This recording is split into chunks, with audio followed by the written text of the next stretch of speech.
Somos muito gratos a Deus por mais um trabalho sendo realizado pelo Missão Anunciar Opina para Cristo. Estamos muito gratos a Deus por tudo, por Ele ter nos concedido essa grande benevolência para honra e glória do seu santo nome. Louvado seja o nome do Senhor Jesus Cristo. E vamos dar continuidade a esse projeto. Chegamos no mês de dezembro, o último mês, já estamos na quinzena para caminharmos para o encerramento deste mês e deste ano de 2020 e vamos para 2021. E eu desejo a todos vocês felicidade e alegria intensa nas vossas vidas. Que Deus possa ajudar cada um dos internautas que estão conectados conosco nesse exato momento. E eu gostaria de fazer uma oração em prol de todos vocês. Nós estamos, glória a Deus, junto com alguns irmãos que estão conosco, já estão aí ativos. Daqui a pouco vamos falar com eles, em nome de Jesus. Vamos tratar, a temática de hoje vai ser a terceira reforma de Neemias. Mas antes disso, eu gostaria de orar com todos vocês. Gostaria de orar, em nome de Jesus. Vamos orar? Vamos lá? Soberano, grandioso, eterno Deus, Pai do nosso Senhor e Salvador Jesus Cristo. Nesse exato momento nós estamos entrando na Tua presença como o intercessor, Senhor.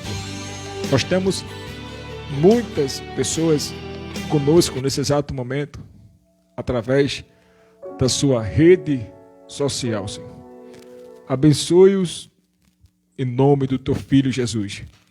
Nós sabemos as assolações que têm se levantado contra cada habitante, cada brasileiro. Abençoa-os, cada homem, pai de família. Abençoa cada mãe que sentiram na pele completamente o preço, Senhor, amargo, e estão sentindo.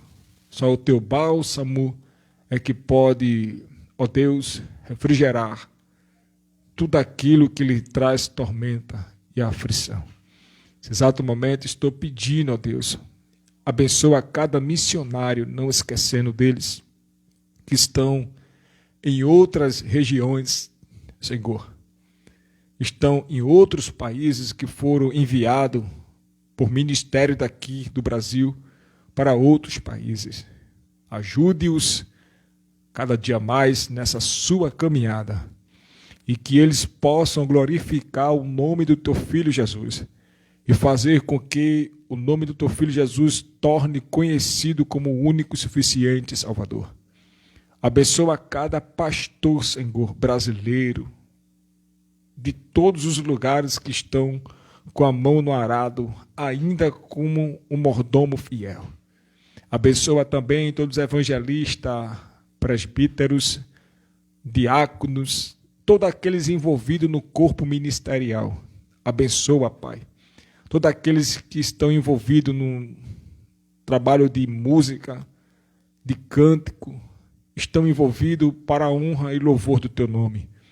Que o Senhor possa ajudá-los, Senhor da glória, e alcançá-lo com as Tuas bênçãos e colocando no seu interior uma perseverança de que um dia o Teu Filho há de raiar nas nuvens para nos levar aonde Ele está, que todos aqueles que esperam no seu nome venham a estar também no nome de Jesus. Glória a Deus. Glória a Deus. Louvado seja o nome do Senhor Jesus Cristo. Nesse exato momento, vamos de louvor, amados irmãos. Tem um hino que eu gosto muito de escutá-lo, que é de Lauriette, que fala sobre as 7 trombetas. O hino de Lauriette, que fala sobre as 7 trombetas. Vamos escutar um pouco para nós meditarmos um pouco no que esse hino fala.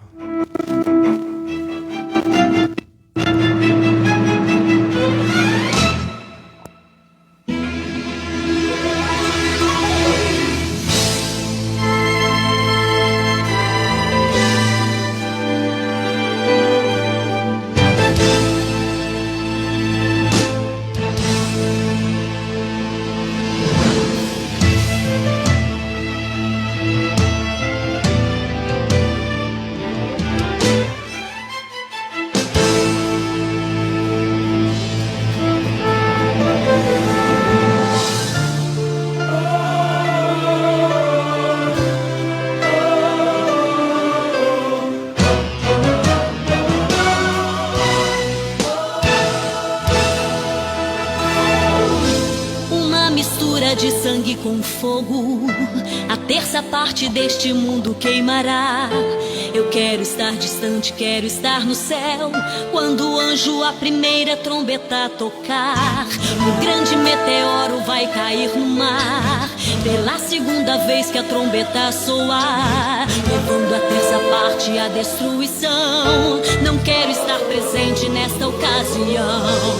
Na terceira vez que a trombeta tocar, uma grande estrela do céu cairá, destruindo as fontes das águas. Envenenados muitos homens morrerão. Na quarta vez o sol perderá a luz, a lua não terá aquele brilho que seduz. O dia vai ser noite, a noite vai ser dia.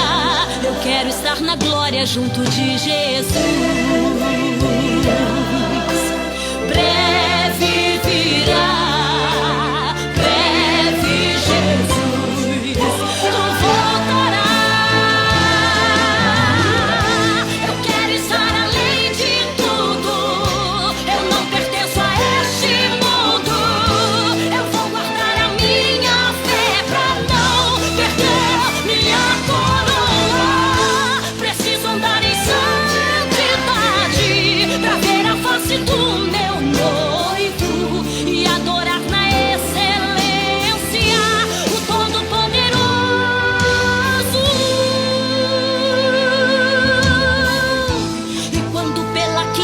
a trombeta tocar, a porta do inferno então se abrirá.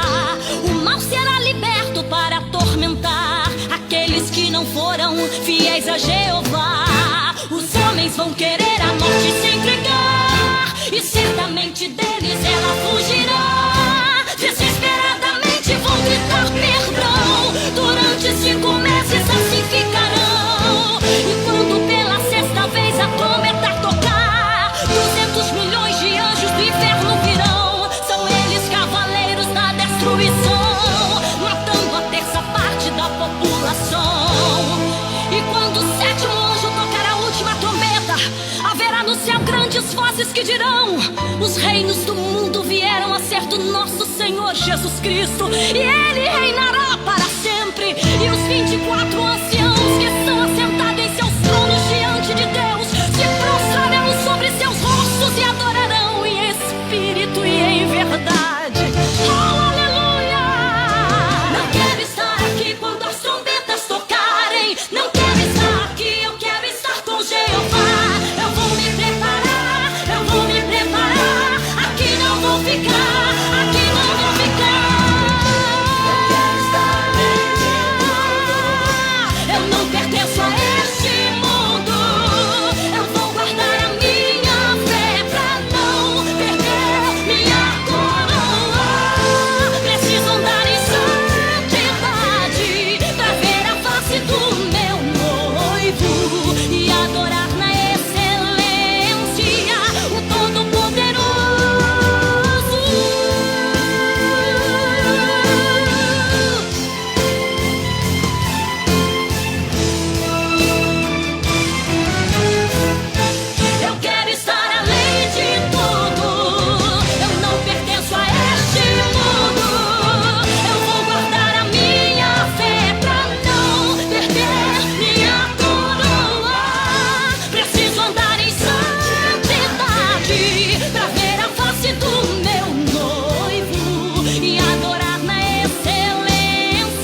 Seja dada ao nome do Senhor Jesus Cristo. Nós sabemos que o seu regresso está eminente. A volta de Jesus está mais próxima do que nós imaginamos. E houve completamente muitos pregadores que trabalharam, desde o tempo que aceitaram a Cristo nesta obra e anunciando o regresso do nosso Senhor e Salvador Jesus Cristo. Estamos num período que está mais próximo do que nunca a volta do nosso Senhor e Salvador Jesus Cristo. Estamos num período que está mais e mais evidente a volta do nosso Senhor e Salvador Jesus Cristo. Tem algumas pessoas conosco, que é o nosso evangelista Francisco. A paz do Senhor, meu amigo. Amém, evangelista Francisco. Nós temos aqui Abraão, Francisco, Alves e 3 pessoas estão conosco.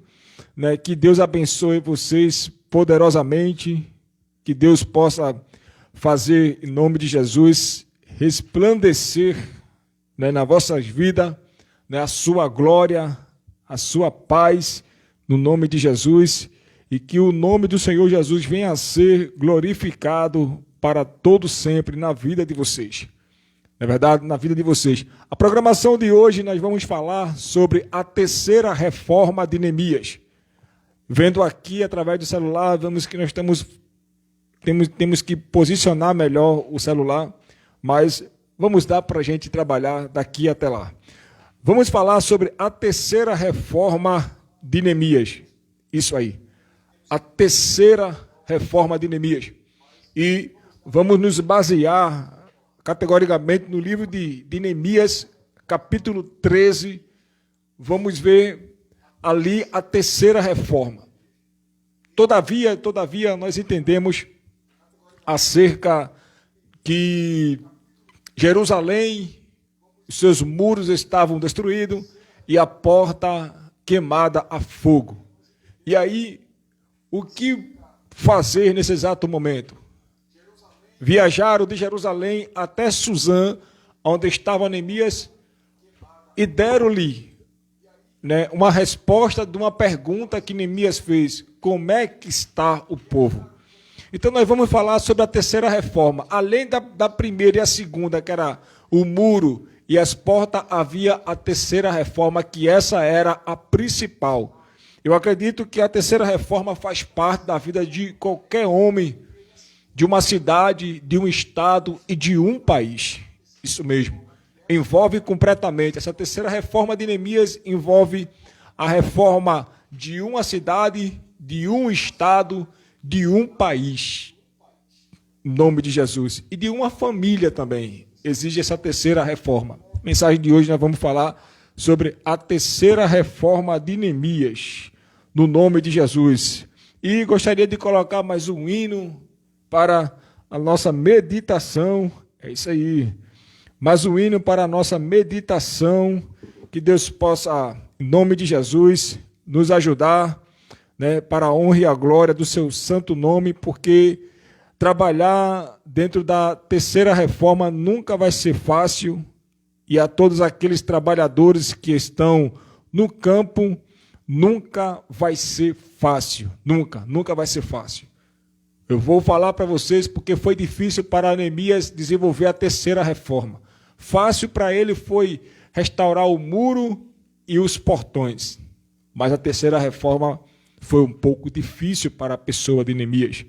Quando ele entende que essa terceira reforma envolvia a parte eclesiástica, vamos lá, envolvia também alguns irmãos de sangue dentro de Jerusalém, se tornou mais difícil ainda a chamada terceira reforma. Mas ele conseguiu, e aí nós extraímos uma linda mensagem para o teu coração. Uma linda mensagem para o teu coração. Glória a Deus. Vamos de música mais uma vez. Lauriette, sei o que é deserto, o que é prova. Lauriette, vamos de música mais uma vez em nome de Jesus. E as horas já estão se passando, daqui a pouco vamos na palavra do Senhor.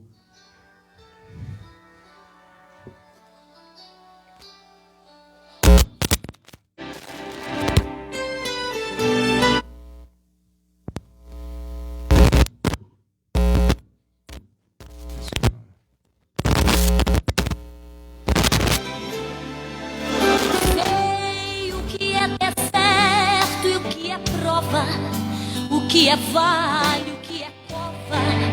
Também sei o que é o agir de Deus.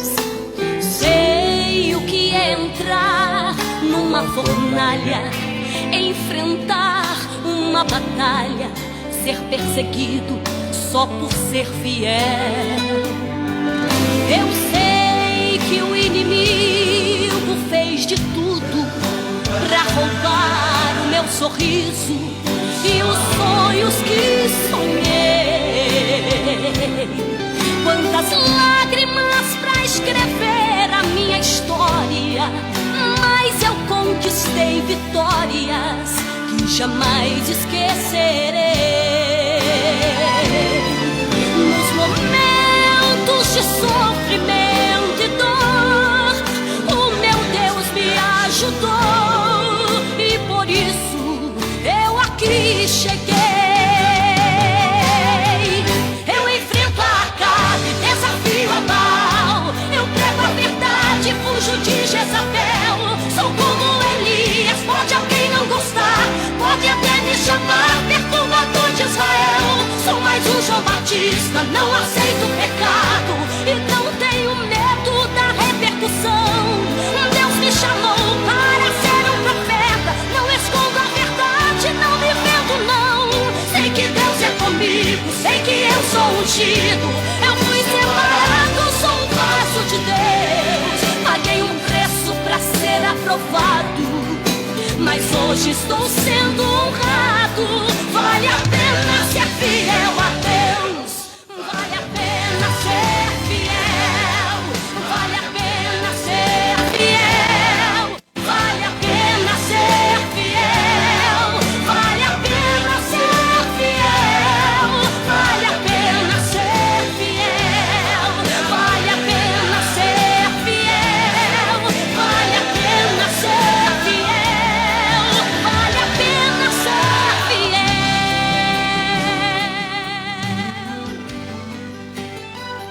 Eu enfrento a Acabe, desafio a Baal. Eu prego a verdade, fujo de Jezabel. Sou como Elias, pode alguém não gostar, pode até me chamar perturbador de Israel. Sou mais um João Batista, não aceito pecado e não tenho medo da repercussão.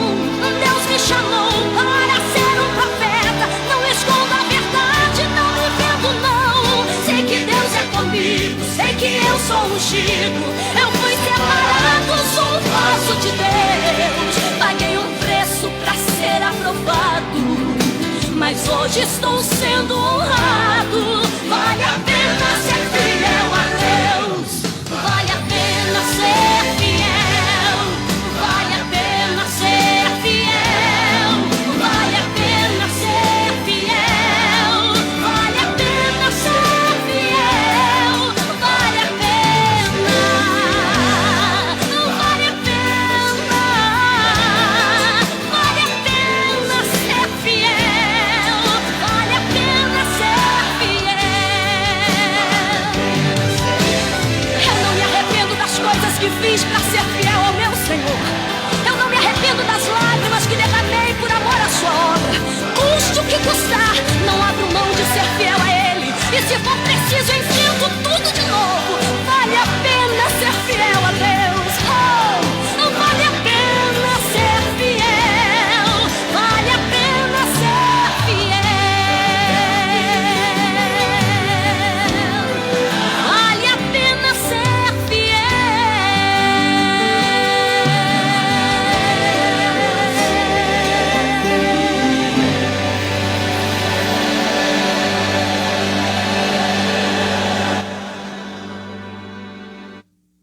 Louvado seja o nome do Senhor Jesus Cristo.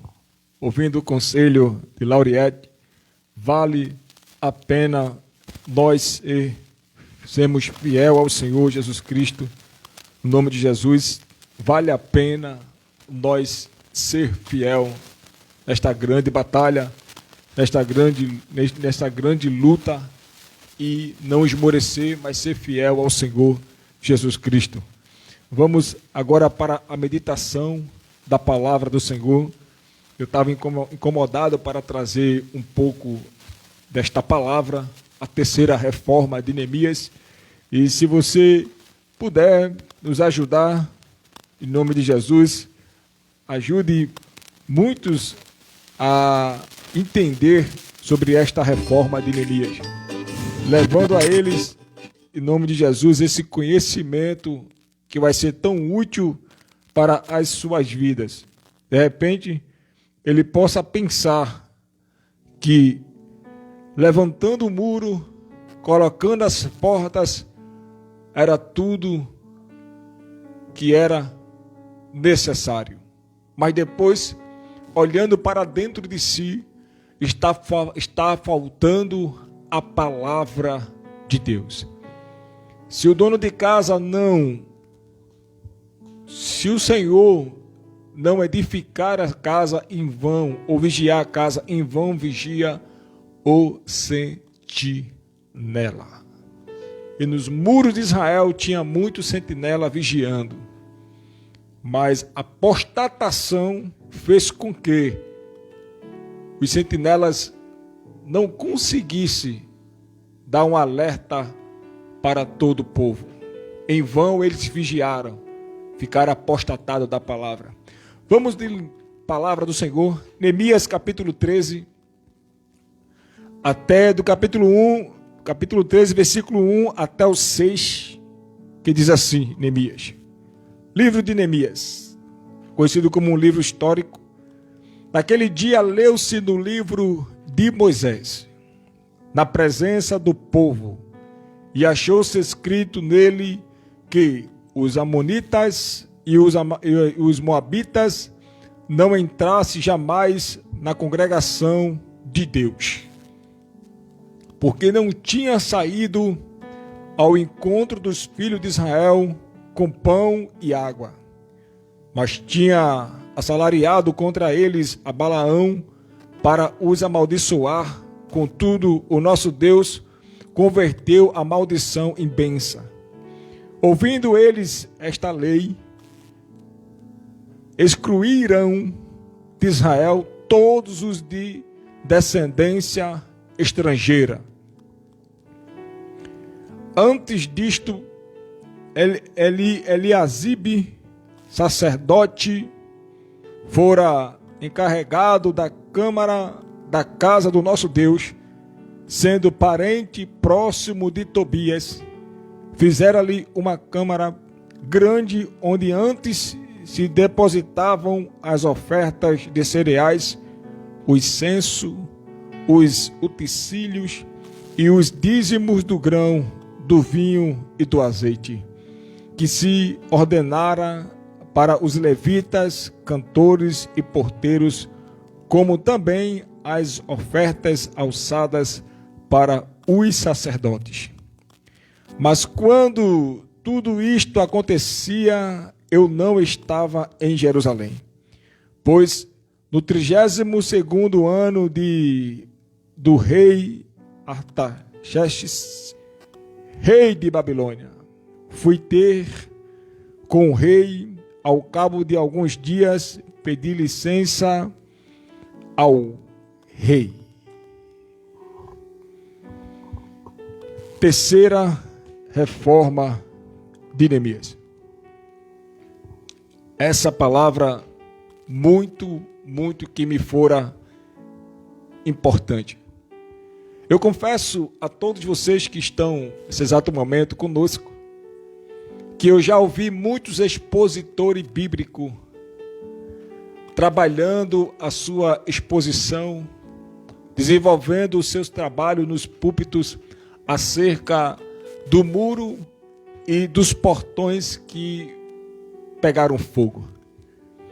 E fazendo um exame minucioso do livro de Neemias todo, eu queria que pelo menos todos os profetas que eu já ouvi ministrando sobre Neemias fosse um pouquinho fiel ao texto. Por que fosse um pouquinho fiel ao texto?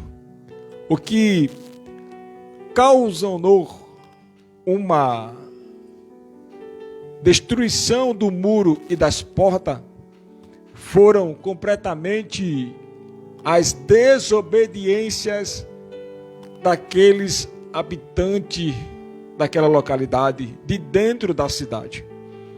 E aí isso nunca foi tão assim exposto para que gerasse aprendizagem para todos que fossem ouvir em qualquer lugar do mundo. Isso nos dá a entender que, como Jesus estava ensinando aos discípulos, aquele que ouve as minhas palavras e as pratica, aí vai dizer que eles são completamente igual a uma rocha que, vindo a chuva, vindo transbordando o rio e soprando os ventos, eles não caem, porque está firmado numa rocha. E diz que, ouvindo a minha palavra e não a praticando, vai dizer Jesus que é igual colocar sua casa numa areia, chuva, transbordamento de rio e soprar o vento, completamente ela vai se desmoronar. E o que nos aconteceu, o cenário que nós estamos vendo, fez parte do que Cristo quis levar para todos aqueles que estavam lhe seguindo naquele exato momento. O que provocou completamente o muro ser destruído e as portas estar queimadas foi no capítulo 1. Vai dizer Neemias, ele faz as seguintes perguntas para alguns que vieram de lá de Judá. Andaram não sei quantos quilômetros de Jerusalém até Judá. E chegando até em Suzã.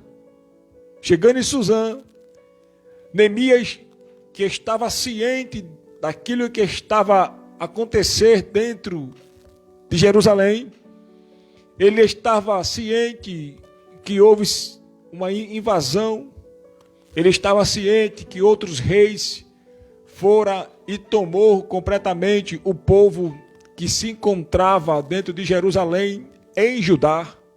Neemias estava ciente disto. E aí, como as notícias, os noticiários não iam correndo à solta como nos tempos atuais, nós temos muitos veículos para nos trazer notícia de outros países.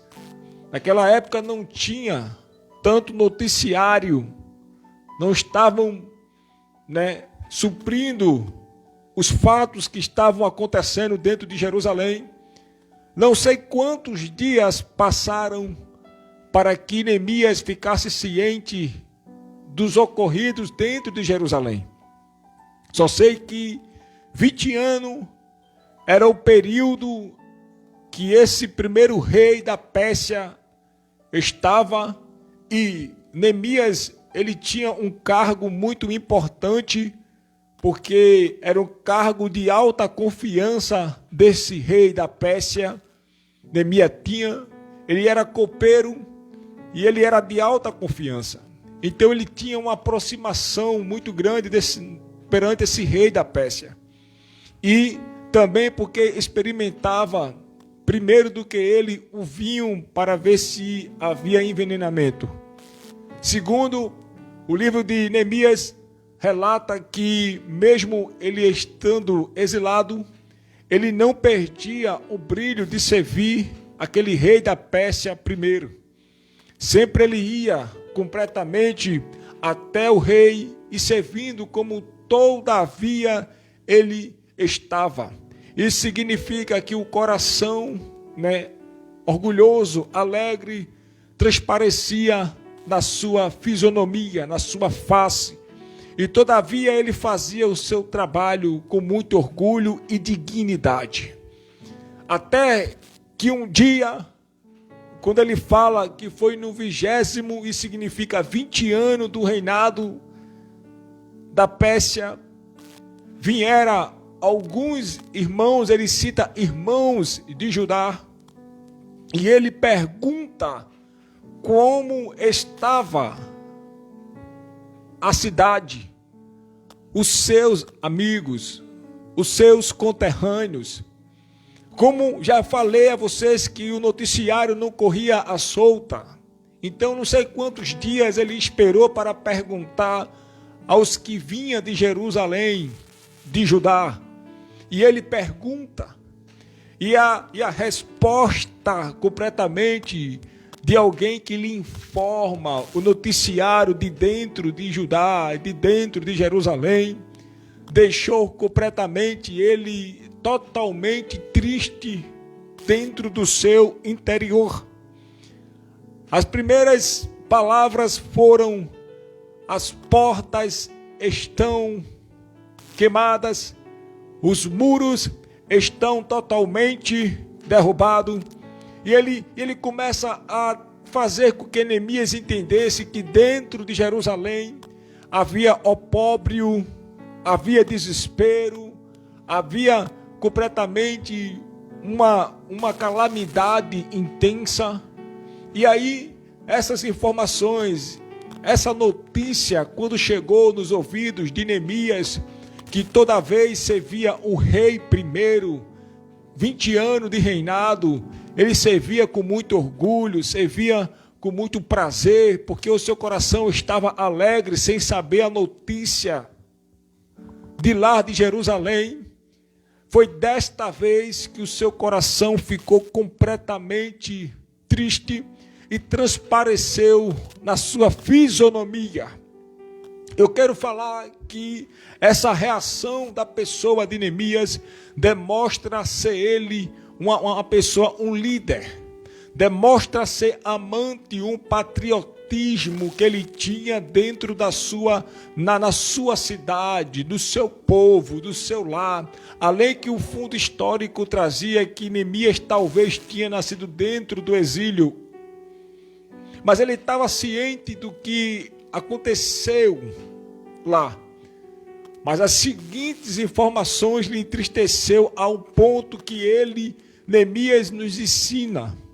Quando nós temos circunstâncias adversas e recebemos notícia ou diagnóstico ou qualquer outra coisa dessa vida, ele vai para oração e o jejum.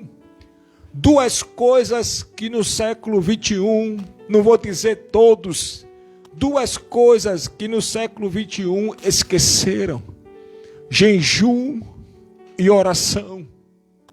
Eu nunca vi situações revertidas sem ser por este caminho, jejum e oração. E na precisão que ele nos ensina mais, Neemias, ele foi confessar os erros cometidos dos seus antepassados e do seu povo atual, e ele se inclui também dentro. Três coisas que Neemias nos ensina que ele teve que fazer após a notícia que ele recebeu. A primeira, ele vai para o jejum, junto com a oração, e depois ele leva o confessamento completamente, porque a noção que Neemias tinha em mente era que houve-se uma apostatação da lei, do estatuto, do mandamento do Senhor. Então, se apostatando, era entendido pela pessoa de Neemias que houve transgressão mais uma vez da lei, uma vez que tinha a primeira transgressão, que é do pecado, e destituído o homem está fora da graça divina, e ele entende que houve a segunda transgressão, que foi todos os seus conterrâneos se apostatarem da lei, do mandamento e da ordenância do Senhor. E Neemias sabe que tinha algo em Deuteronômio escrito sobre pena de maldição e pena de bênção. E ele vai para 3 reações dele: jejum, oração e confessamento.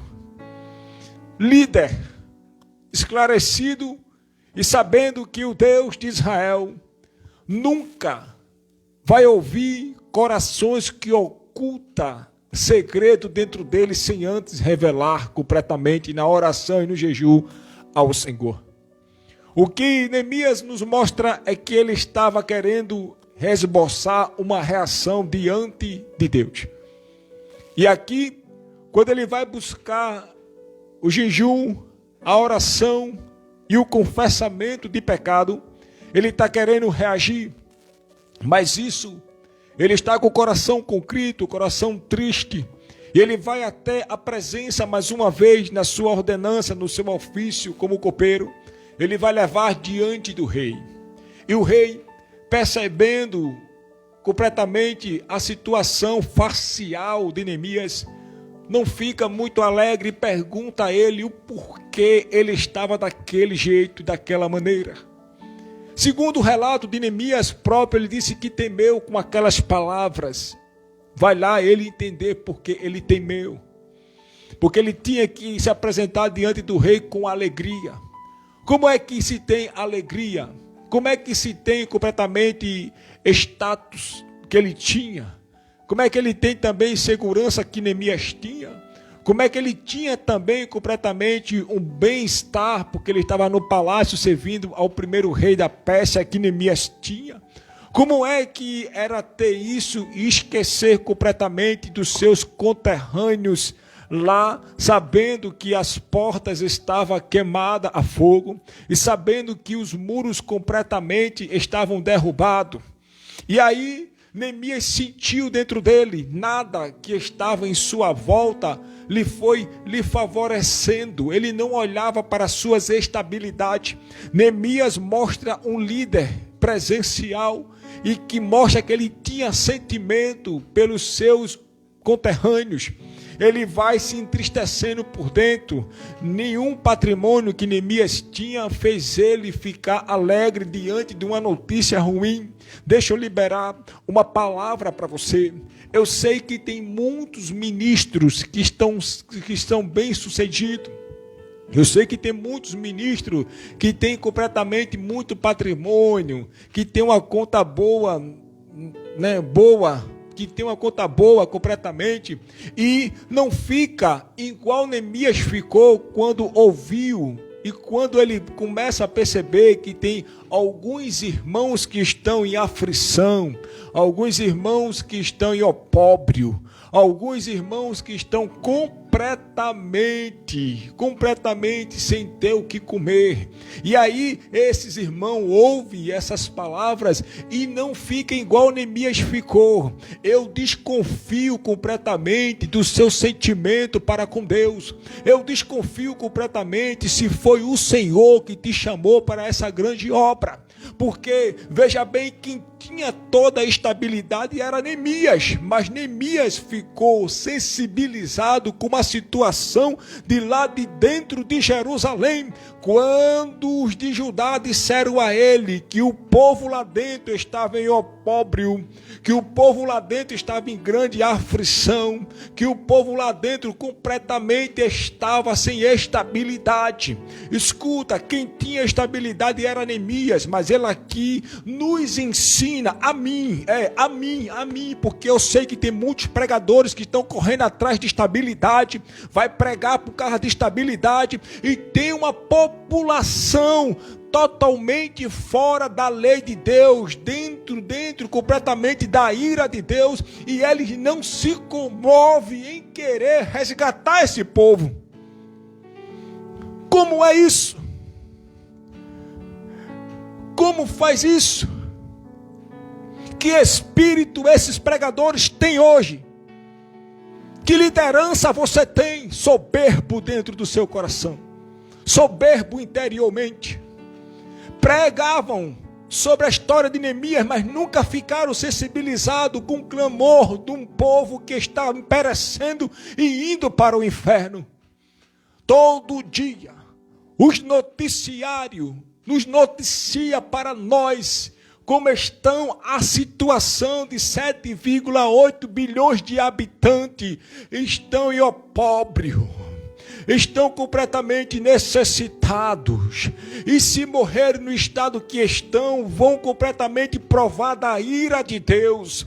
Como pode você, estando num palácio, como pode você, usando as melhores vestes, como pode você, sabendo disto e não se comover, não se mobilizar? Pedro disse: só tu tem a palavra, Senhor, e você tem a palavra do Evangelho, e não fica mobilizado com isso. Escuta-me, quando a história de Neemias bate com a história de Paulo, Paulo estava em Atenas, esperando alguns amigos chegarem. E quando ele esperava alguns amigos chegarem, quando ele olhou para dentro de Atenas, ele viu que tinha mais divindades do que habitantes. O espírito, está escrito que o espírito de Paulo ficou totalmente irritado dentro dele, querendo esboçar alguma reação. E aí é que eu digo, todos chamados para uma grande obra, todos buscando estabilidade, mas nunca esboçando da forma que Paulo fez e Neemias está fazendo, fez também. Nós temos muitas partes eclesiásticas que estão caladas, prega missões, fala sobre missões, mas nunca enviou ninguém dentro de um bairro para socorrer os aflitos que estão precisando. Os muros estão completamente quebrados, derrubados. As portas estão pegando fogo, porque o Deus desse século está sediando completamente essas almas para levá-las para o inferno. Como é que você deva reagir ouvindo uma palavra como essa aqui agora? Neemias ficou completamente abatido e foi se apresentar diante do rei. E o rei expressou: por que tu estás assim? Neemias buscou oração, jejum e confessar, mesmo sem ter errado, mas ele buscou confessar os seus pecados diante de Deus. No capítulo 13, ele traz um relatório muito preciso. E esse relatório que ele traz muito preciso, nós sabemos que no capítulo 1 até o capítulo 13, houve-se completamente uma ida de Neemias até Jerusalém. É bom ver tudo aparente, tudo bonito aparente. Foi o que os discípulos mostraram para Jesus. Olha essa estrutura, Senhor Jesus, do templo. Olha essa estrutura, Senhor Jesus. E Jesus falou: não ficará aqui pedra sobre pedra que não seja derrubada. Olha essa estrutura. E os informantes foi: o muro está derrubado e o portão está em chama pegando fogo. Vamos lá para Jerusalém. O investimento teve a proeza do primeiro rei da Pérsia. A liberação que deu para a pessoa de Neemias. Neemias saiu e foi. Caminhou quase 100 e poucos quilômetros. De Suzã até Judá. E se localizou em Jerusalém, na cidade. O que eu sempre ouvi de grande estrondo, de grande glória, brando, foi que Neemias começou a reconstrução do muro. Isso é muito bom. A reconstrução do muro é muito perfeita. As oposições aconteceram completamente. Tobias, Sanbalate, nunca foi fácil invadir completamente o arraial do inimigo e ceifar vidas para o reino dos céus. Nunca foi fácil. Sempre vai haver e sempre teve oposições. Mas Neemias, em silêncio, conseguiu fazer essa restauração do muro. Que bom. Depois, por muito, Neemias conseguiu restaurar a porta de entrada de Jerusalém.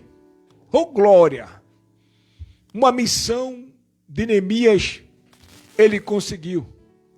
O que me espanta agora é que Neemias depois percebeu que a reforma não era nem no muro, não era nem nos portões, no portão.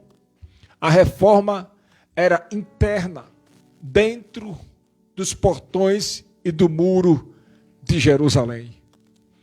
Escuta que eu vou agora pregar para finalizar a palavra. Ele se impressiona com o quê? Com isso que eu vou falar agora. Quando Neemias terminou tudo, ele tinha um amigo fiel, que o seu nome era Esdras. Na época, ele era um cronista, e ele era bem conhecido entre todos naquela época. Sim, ele era bem conhecido, ele era apenas um cronista. Pela necessidade que não havia sacerdote capaz para fazer a exposição, a leitura do livro de Moisés, pela necessidade, ele diz o primeiro versículo do capítulo 13, diz assim: naquele dia leu-se no livro de Moisés, após o exílio, a primeira vez que o povo vai ouvir alguém ler no livro de Moisés. E antes desse escriba Esdras, que vai se tornar expositor bíblico, fazer a leitura do livro de Moisés, sabe o que é que está escrito no seu próprio livro? Diz que ele, primeiro, dedicou seu coração a entender a lei do Senhor. Depois, ele dedicou seu coração a compreender a lei do Senhor. Depois, ele dedicou completamente o coração a colocar em prática a lei do Senhor e a ensinar a lei de Deus. 4 coisas. 3 foram interior. E a 4ª foi ensinar para o seu próximo a lei do Senhor. Isso nos chama bastante atenção, completamente essa dedicação de Esdras. Mas quando ele lê no livro de Moisés, como está escrito aqui, ele lê no livro de Moisés, e o que ele lê assusta completamente. Os portões estão erguidos, intactos, os muros estão bonitos, mas quando lê no livro de Moisés, há uma preocupação extraordinária. E o que Neemias diz é que, quando fala que os amonitas e os moabitas não entrassem jamais na congregação de Deus, Neemias fez uma reforma com um bocado de estrangeiro dentro de Jerusalém. Enquanto na lei de Moisés estava dizendo que nenhum estrangeiro, nem os amonitas, moabitas, poderiam ficar dentro entre eles entrar na casa de Deus. Apostasia dentro de Jerusalém. A segunda coisa era que ele passou a ver é que antes disso Eliabe, o sacerdote, ele tinha completamente uma aliança com Tobias. E essa aliança que ele tinha com Tobias, Tobias foi um dos opositores da reconstrução do muro e também opositor da reconstrução da porta. E o sacerdote tinha uma aliança com Tobias. E essa aliança que ele tinha com Tobias, ele introduziu Tobias dentro da câmara do Senhor, aonde ficavam os utensílios, que era muito importante, os cereais, que era muito importante, as ofertas, que era muito importante, e essas ofertas seriam dadas aos levitas e a todos os sacerdotes, porque eles não tinham trabalho extra. E a aliança do sacerdote com Tobias levou ele ao ato de corrupção, e todos os levitas correram, abandonaram o seu posto, foram embora. Por quê? Porque os seus cereais não eram lhe dados. Havia corrupção dentro da parte eclesiástica completamente. A parte interna. Só apenas lendo no livro de Moisés. E aqui Neemias está apavorado quando ele está ciente desse noticiário interno, questões internas de dentro de Jerusalém. Os levitas não estavam ordenados mais. Alguns sacerdotes correram, deixaram o seu posto, porque estavam violando completamente o sustento dos levitas e o sustento dos sacerdotes. Eu já ouvi muitos pregares contra a questão de homens que se dedicam, digo na parte eclesiástica, pastor, que estão se dedicando à obra do Senhor. Já vi muitos pregar contra, muitos mesmo, para que seus membros, seus congregados, não dê a sua parte, não voltem para Deus aquilo que Deus lhe deu. Isso é mordomia cristã. Retribuir aquilo que Deus... Já vi muitos pregar contra. E foi o que Tobias e o sacerdote dentro da casa do Senhor estava fazendo. Tirando a parte dos sacerdotes, dos levitas, que lhe estava lhe auxiliando, forçando os levitas a correrem e forçando os sacerdotes a abandonar completamente seu posto. E essas pessoas que são irresponsáveis estão indo no mesmo caminho deste sacerdote que tinha aliança com Tobias. São pessoas que estão contra as ordenanças de Deus, que Deus deixou estabelecido para o sacerdote e para os levitas. E dentro eles estavam tirando este direito que era dos levitas e que era do sacerdote. Não são cooperadores de Deus, mas sim cooperadores de Satanás. Chegou Neemias para falar ao teu coração. Essa união estava dentro da casa do Senhor, aonde era santo. Eles estavam profanando a casa de Deus.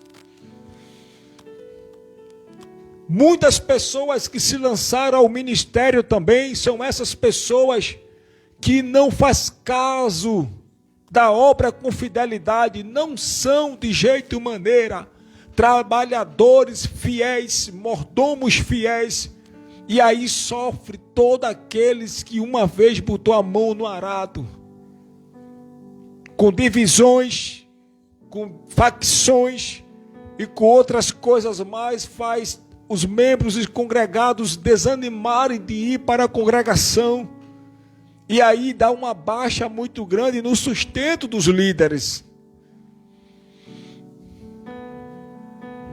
É isso que Neemias está observando dentro de Jerusalém. E Neemias agora possivelmente está se arrependendo porque ele construiu o muro e deixou completamente as portas intactas. Mas dentro de Jerusalém havia uma apostatação da lei que estava escrito de Moisés. Então logo iria voltar tudo novamente. Uma hora os pecados internos do povo iria chegar no céu e Deus iria mandar outros reis para que também de novo derrubasse os muros e queimasse as portas a fogo. E ele começa a relatar completamente aqui para nós. E ele diz: sacerdote e posteiro, como também as ofertas alçadas para os sacerdotes. Mas quando tudo isso, ele disse, quando tudo isso estava acontecendo, eu não estava lá. Eu não vi isso acontecer. Eu não vi nada disso ocorrer. Eu estava em Suzã. Ele disse, eu não tenho culpa. Se eu tivesse visto isso, eu tinha denunciado e restabelecido completamente tudo do jeito que deveria estar na lei de Moisés. A terceira reforma que Neemias percebeu que tinha que provocar não era muro e não era portões de jeito maneira. Era uma reforma a levá-lo eles à obediência da lei de Moisés. E eu quero aqui finalizar esta palavra dizendo para todos que estão me ouvindo: aquele que ouve a palavra, o ensinamento de Jesus, e ele não guarda, colocou todas as suas esperanças na areia. E quando vier os dias maus, você não vai aguentar, vai desmoronar. Igual desmoronou os muros e as portas de Neemias e as portas de Jerusalém. Mas aquele que ouve a palavra do Senhor, os ensinamentos de Jesus e guarda no seu coração, ele está se preparando para entrar na cidade celestial.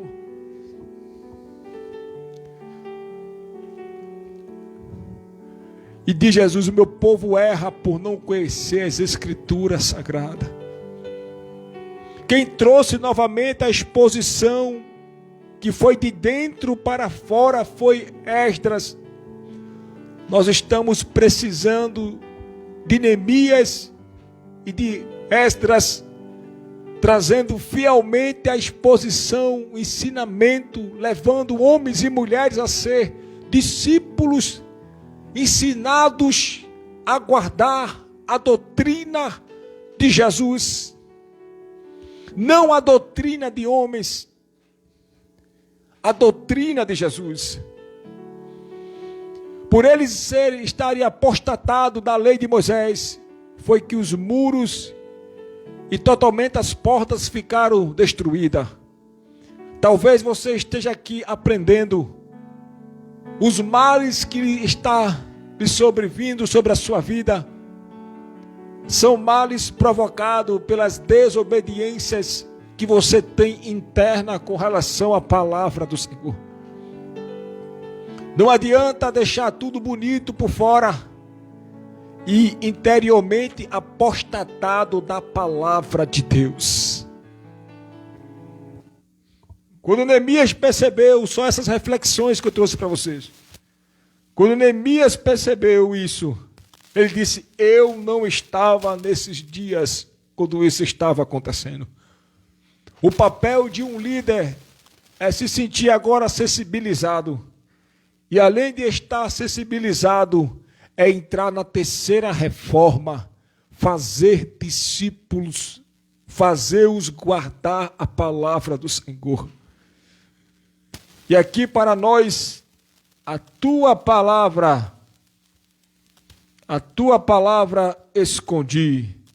Cassiane,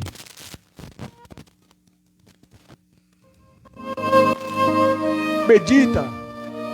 Medita.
Te consagrei. Toma minha vida, Senhor. Aleluia. Meus dons e talentos são pra te servir. Meus dons preciosos são teus. Não vejo razão na minha vida sem ti. Tu és meu Senhor e meu Deus. Como fogo refina o ouro, tem tua obra em mim completa, até que o mundo possa ver tua glória em meu rosto. Brilha em mim, Senhor. Glória a Deus. Louvado seja o nome do Senhor Jesus. Nesse exato momento eu vou orar para que Deus desperte em você o conhecer da sua palavra e que Ele possa te fazer um discípulo que guarda os ensinamentos de Jesus, e aí não vai importar se o muro ou a porta estão desmoronados, o que vale é que você guarda a palavra do Senhor. Deus, te agradeço por esse exato momento, abençoa a todos esses que esteve conosco, Senhor, até este momento, Senhor da glória, te agradeço. Muito tempo que esse programa ficou parado, mas desta vez o Senhor me trouxe para levá-lo para eles com relação à terceira reforma que deve acontecer na vida de todos aqueles que estão apostatados da tua palavra. Tua palavra foi liberada, Senhor. Abençoa esse teu povo em nome de Jesus. Amém. Amém, povo de Deus.